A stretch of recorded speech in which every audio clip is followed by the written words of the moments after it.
Good evening दोस्तों।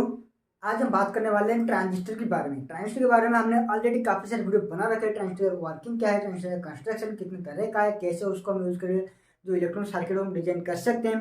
अगर आपने उस वीडियो नहीं देखा तो नीचे आपको डिस्क्रिप्शन बॉक्स में उस वीडियो आपको मिल जाएगा, आप जाकर के देख सकते हो। ठीक है, तो आज जो टॉपिक है वहाँ पर हम बात करने वाले हैं कि जो ट्रांजिस्टर होता है इसको हम ट्रांजिस्टर क्यों कहते हैं, ट्रांजिस्टर का नाम आखिरकार ट्रांजिस्टर क्यों रखा गया, इसका नाम कुछ और क्यों नहीं हो सकता है। ठीक है, तो दोस्तों जब कि आपका ट्रांजिस्टर जब बना था आपका ट्रांजिस्टर 1947 में। इसको बनाया था बेल लैबोरेटरीज नाम का एक कंपनी था, उसने इसको बनाया था। ठीक है, जब ट्रांजिस्टर बनने के बाद उन्होंने सोचा कि इसका नाम क्या रखा जाए। जब उन्होंने सोचा कि इसका नाम क्या रखा जाए, जब कोई कंपोनेंट का कोई नाम रखा जाता है तो वो देखा जाता है कि उस कंपोनेंट का वर्किंग क्या है, उसका मतलब कि वो कहाँ पर कैसे इस्तेमाल हो सकता है, उसका कंस्ट्रक्शन कैसा है, तो उन सब के हिसाब से उसका नाम रखा जाता है। ठीक है, लेकिन जो ट्रांजिस्टर था इसके कंस्ट्रक्शन, इसके वर्किंग के हिसाब से यहाँ पर काफ़ी सारा नेम निकल करके आया था, जो कि आपका था एक सेमीकंडक्टर ट्रायोड। क्योंकि ये बना हुआ था आपका सेमीकंडक्टर से, जो कि ट्रांजिस्टर है ये आपका बना हुआ है सेमीकंडक्टर से, और इसका जो काम है ये होता है आपका ट्रायोड की तरह। ठीक है, क्योंकि दोस्तों जो कि ट्रांजिस्टर था उससे पहले हम यूज करते थे ट्रायोड। ठीक है, सिग्नल को एम्पलीफाई करने के लिए हम यूज करते थे ट्रायोड, जो कि ट्रांजिस्टर तरह भी काम करता था, लेकिन वहां पर यूज होता था वैक्यूम ट्यूब। अगर हम बात करें ट्रांजिस्टर की तो यहाँ पर यूज होता है सेमीकंडक्टर, तो इसीलिए पहला नाम इसका रखा गया है सेमीकंडक्टर ट्रायोड। और सेकंड में इसका नाम आया सरफेस स्टेट ट्रायोड। थर्ड में आता है आपका क्रिस्टल ट्रायोड। फोर्थ में आता है आपका सॉलिड ट्रायोड। ठीक है, और नेक्स्ट आता है आपका आयोटेट्रोन, और लास्ट में आपका आता है ट्रांजिस्टर। ठीक है, तो इतना सारा नाम इसके निकल कर आया। तब क्या किया बेल कंपनी ने कि उसने सोचा कि इसके ऊपर एक वोटिंग कर लिया जाए कि क्या नाम सही रहेगा। तो रिजल्ट आया, वहां पर निकला ट्रांजिस्टर। ठीक है, वहां पर निकला आपका ट्रांजिस्टर। तो ट्रांजिस्टर ऐसे ही नहीं रखा गया था, उसके पीछे भी बहुत सारा रीजन है, तो इसीलिए ट्रांजिस्टर का नाम ट्रांजिस्टर रखा गया है। तो इसी के बारे में आज हम डिटेल से बात करने वाले हैं, तो बस आप इस वीडियो को आखिर तक देखते रहेगा। अगर आप चैनल पर नए हो तो चैनल को सब्सक्राइब जरूर करना। अगर आपने वीडियो को अभी तक लाइक नहीं किया है तो लाइक कमेंट जरूर कर देना, और अपने दोस्तों के साथ भी शेयर कर देना। तो दोस्तों देखिए, जो ट्रांजिस्टर को ट्रांजिस्टर क्यों रखा गया, क्योंकि जो ट्रांजिस्टर होता है, ठीक है, जो ट्रांजिस्टर है ये आपका दो वाट को मिला करके बनाया गया है। ठीक है, दो वाट क्या क्या है, एक है आपका ट्रांसफर प्लस रेजिस्टर। जो कि आपका ट्रांजिस्टर होता है ये आपका बना हुआ है ट्रांसफर प्लस रेजिस्टर को मिला करके बनाया हुआ है आपका ट्रांजिस्टर। ठीक है, ट्रांसफर से उठा लिया गया ट्रांस, और रेजिस्टर से उठा लिया गया आपका स्टोर। ठीक है, तो इन दोनों को मिला करके आपका बना ट्रांजिस्टर। तो अभी आप सोच रहे होंगे ट्रांजिस्टर के अंदर रेजिस्टर कहाँ से आया। तो देखिए दोस्तों, मैं आपको बता देता हूँ, जो कि आपका ट्रांजिस्टर होता है ये एक तरह का रेजिस्टर भी होता है। ठीक है, जो कि ट्रांजिस्टर होता है यहाँ पर एक तरह का रेजिस्टर होता है। ट्रांजिस्टर जब ऑफ कंडीशन में रहता है तब क्या होता है कि इसका रेजिस्टेंस इतना बढ़ जाता है कि ये एक ओपन सर्किट तरह बिहेव करने लगता है जब ट्रांजिस्टर ऑफ कंडीशन में रहता है। ठीक है, और जब हम ट्रांजिस्टर जब हम एक्टिवेट करवाते हैं तब क्या होता है कि बेस पर हम कितना सप्लाई दे रहे हैं उसी के हिसाब से इसका जो आउटपुट सेक्शन होता है, जो कि कलेक्टर वाला सेक्शन होता है, वहां पर उसका जो रेजिस्टेंस होता है वो वहां पर वेरी होता रहता है। वो डिपेंड करता है कि हम बेस पर कितना सिग्नल दे रहे हैं। ओके, वो जो ट्रांजिस्टर होता है ये आपका आता है वेरिएबल रजिस्टर के कैटेगरी में। हमारे पास दो तरह का रजिस्टर होता है, एक होता है फिक्स रजिस्टर और एक होता है आपका वेरिएबल रजिस्टर। और ये जो ट्रांजिस्टर होता है ये आपका आता है वेरिएबल रजिस्टर की कैटेगरी में, क्योंकि इसका जो रजिस्टर होता है इसको हम वेरी कर सकते हैं, लेकिन मानुअली नहीं। हम इसको इलेक्ट्रिकल सिग्नल दे करके, इलेक्ट्रिकल सिग्नल को प्रोवाइड करके बेस पर हम इसका जो कलेक्टर का रजिस्टर है उसको हम यहाँ पर वेरी कर सकते हैं। तो अभी हम इसके कंस्ट्रक्शन के ऊपर चलते हैं और यहाँ पर हम बात करते हैं कि कैसे ये रजिस्टर को कैसे ट्रांसफर कर रहा है, जिसके वजह से इसका नाम रखा गया है ट्रांजिस्टर, जो कि निकला हुआ है आपका ट्रांसफर एंड प्लस रजिस्टर से। तो ये देखिए ट्रांजिस्टर कंस्ट्रक्शन कुछ ऐसा होता है। मैंने यहाँ पर एक एनपी ट्रांजिस्टर का एग्जांपल ले रखा है। आपको मिलता है एन मेटेरियल, बीच में आता है आपका पी मेटेरियल जिसे हम बेस लेते हैं, और बाद में आता है आपका एन मेटेरियल जिसे हम लेते हैं कलेक्टर। ठीक है, तो यहाँ पर आप देख रहे होंगे कि ये वाला जो साइड है एमिटर का, जो कि एन वाला साइड है, यहाँ पर आपको इलेक्ट्रॉन की संख्या ज्यादा मिलता है। और अगर हम बात करें कलेक्टर की साइड, यहाँ पर भी एन मेटेरियल है लेकिन यहाँ पर इलेक्ट्रॉन की संख्या बहुत ही कम है। ठीक है, दोनों जो है दोनों के दोनों एन मेटेरियल है, लेकिन यहाँ पर इलेक्ट्रॉन ज्यादा है और यहाँ पर इलेक्ट्रॉन कम है।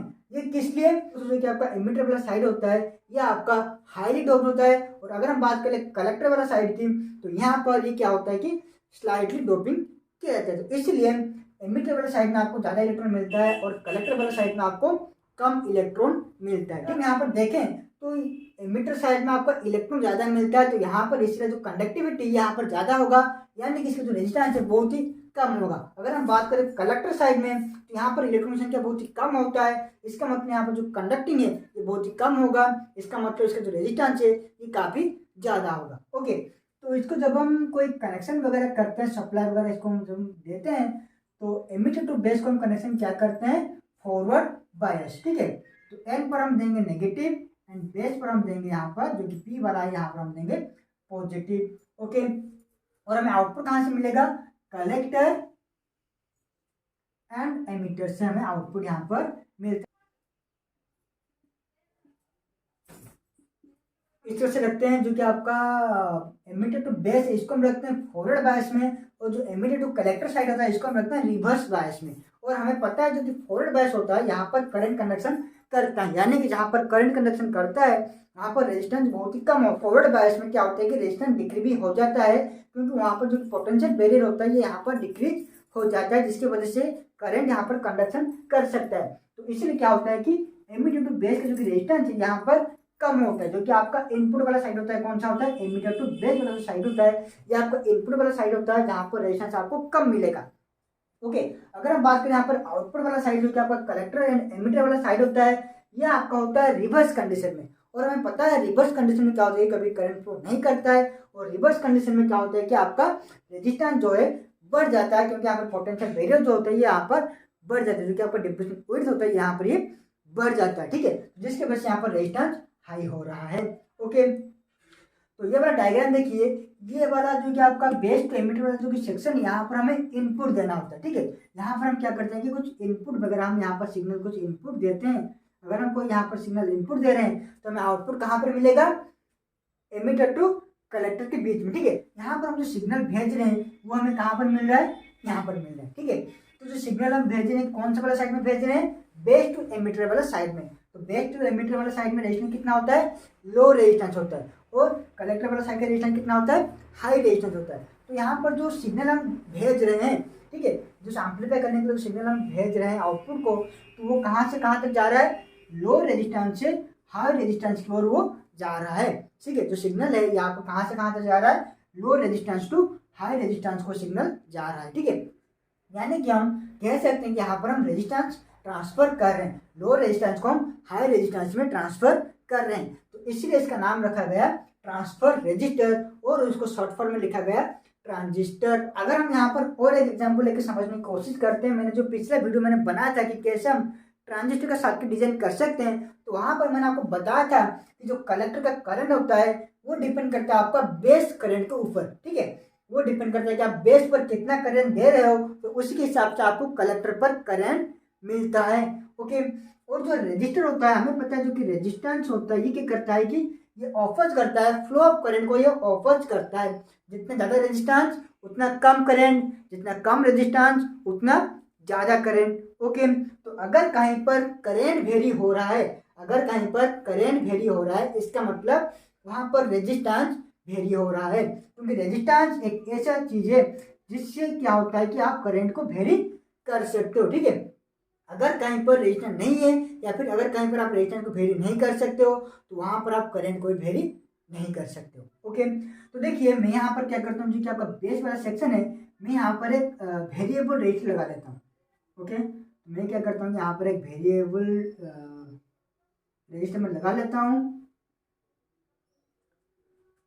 तो यहाँ पर लगे यहाँ पर, और इसको मैं देता हूँ पॉजिटिव सप्लाई में। तो अगर मैं अभी यहाँ पर रेजिस्टेंस को वेरी करूँगा, जो कि ये वेरिस्टर में लगाया हुआ, अगर मैं यहाँ पर इसको वेरी करूँगा तो क्या होगा कि जो बेस करंट है यहाँ पर ये वेरी करेगा, और अगर यहाँ पर बेस करंट वेरी करता है तो जो कि कलेक्टर करंट होता है जिसे हम लिखते हैं आईसी, ठीक है, जो कि कलेक्टर करंट होता है यहाँ पर ये भी आपका वेरी होगा।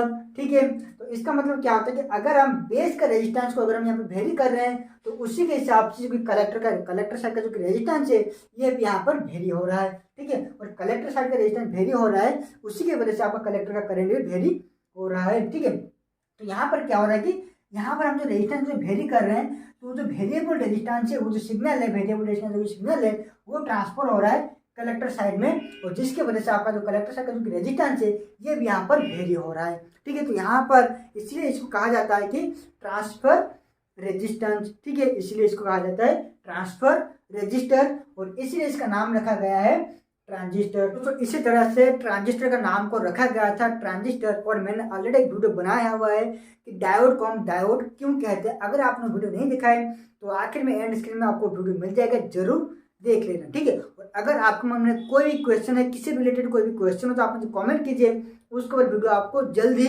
मिल जाएगा। ठीक है, तो आशा करता है आज का वीडियो आपको पसंद आएगा। अगर आपको वीडियो पसंद आए तो लाइक कमेंट शेयर करना मत भूलिएगा। अगर आप चैनल पर नए हो और इस तरह का नए नए वीडियो देखना चाहते हो तो चैनल को सब्सक्राइब जरूर करना, जो कि आपको नीचे मिल जाएगा, और नोटिफिकेशन पाने के लिए बेल आइकन पर जरूर क्लिक कर देना। तो आज के लिए बस इतना ही, फिर मिलते हैं अपने नए वीडियो में कुछ नए ज्ञान के साथ।